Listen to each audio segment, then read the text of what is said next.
ہے نغمت الروح احمد رضا کی. اس کتاب میں لکھا گیا ہے کہ یہ دعا ہے، یہ دعا ہے، یہ دعا تیرا اور سب کا خدا احمد رضا.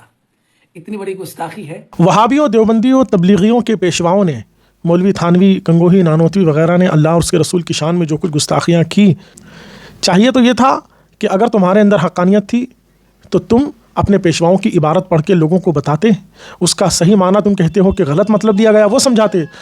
تو اس کی تو ان کے پاس کوئی گنجائش تھی نہیں. تو اب انہوں نے یہ پیترا کھیلا کہ اب ہمارے پیشواؤں کی عبارت پر بات کرنے کے بجائے ہم اعلیٰ حضرت کو گالیاں دینے لگ جائیں، اعلیٰ حضرت پر الزام تراشی شروع کر دیں تاکہ ان عبارتوں پر گفتگو کا موقع ہی نہیں آئے. سب سے پہلے اس گستاخ کی بات کو سنیں، یہ اعلیٰ حضرت پر اپنا غصہ کیسے نکال رہے ہیں، ذرا ان کے اندر کی بھڑاس دیکھیں. احمد رضا کی گستاخی دیکھ لیجئے. یہ ایک کتاب ہے نغمت الروح احمد رضا کی. اس کتاب میں لکھا گیا ہے کہ یہ دعا ہے، یہ دعا ہے، یہ دعا تیرا اور سب کا خدا احمد رضا. اتنی بڑی گستاخی ہے. اب احمد رضا کے چیلے، چپاٹے، دلال لوگ، چھوتیے لوگ کہیں گے کہ میں اس کتاب کو نہیں مانتا. مطلب کچھ بھی تو ضرور کہیں گے، یا میری ویڈیو اٹھا کر کے گالی دیں گے، اناپ شناپ بولیں گے، کیونکہ ان کی عادت ہے. کس قدر اعلیٰ حضرت کا بغض ان کے اندر بھرا ہے. تمہارے اندر بغض بھرا تھا، بھڑاس نکالنا تھی تو کچھ نہیں کرنا تھا میاں تمہیں، صرف اپنے پیشواؤں کی عبارت کھولتے، عبارت پڑھتے، دنیا کو سمجھا دیتے کہ دیکھو دیکھو ہمارے پیشوا کی عبارت کا یہ مطلب نہیں ہے. لیکن تم نے جہالت کی حد کر دی اور الزام تراشی اور جھوٹے افتراء کرنا شروع کر دیے.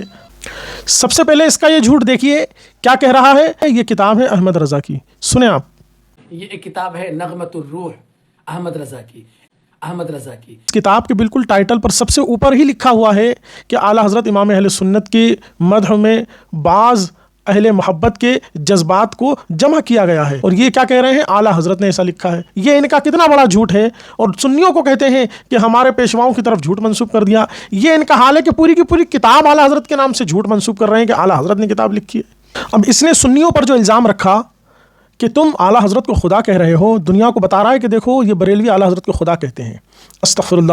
ہم صرف سنیوں کو بتائیں گے کہ دیکھو ان کے اعتراض کتنے بھدے ہوتے ہیں کہ یہ جو مٹیریل لے کے آتے ہیں اس میں ایک تنکے میں جو تھوڑی بہت جان ہوتی ہے نا کہ ویسے سیدھا کھڑا بھی ہو جاتا ہے، اس میں اتنا بھی دم نہیں ہوتا کہ وہ تھوڑی دیر بھی کھڑا رہ سکے.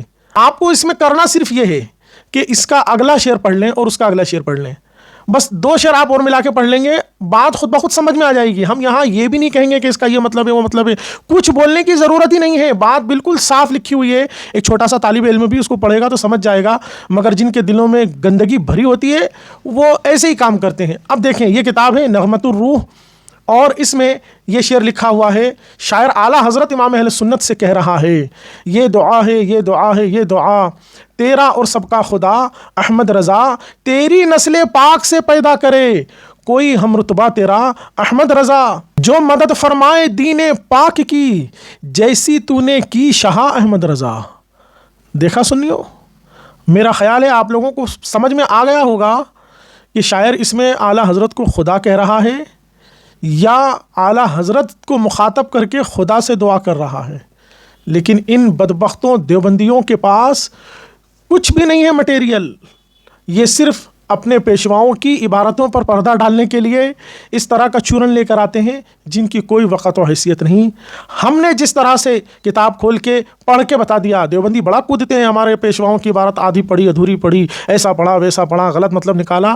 تو چیلنج ہے پورے دیوبندیوں کو کہ ذرا تھانوی صاحب کی کتاب ہاتھ میں لیں، عبارت پڑھ کے سنائیں اور اس کا مطلب سمجھا دیں. اور ہم گارنٹی دیتے ہیں کہ یہ دیوبندی مر جائیں گے مگر کبھی اپنے پیشواؤں کی عبارت سمجھا نہیں پائیں گے. تو سنیو ان کی حقیقت کو سمجھ لو.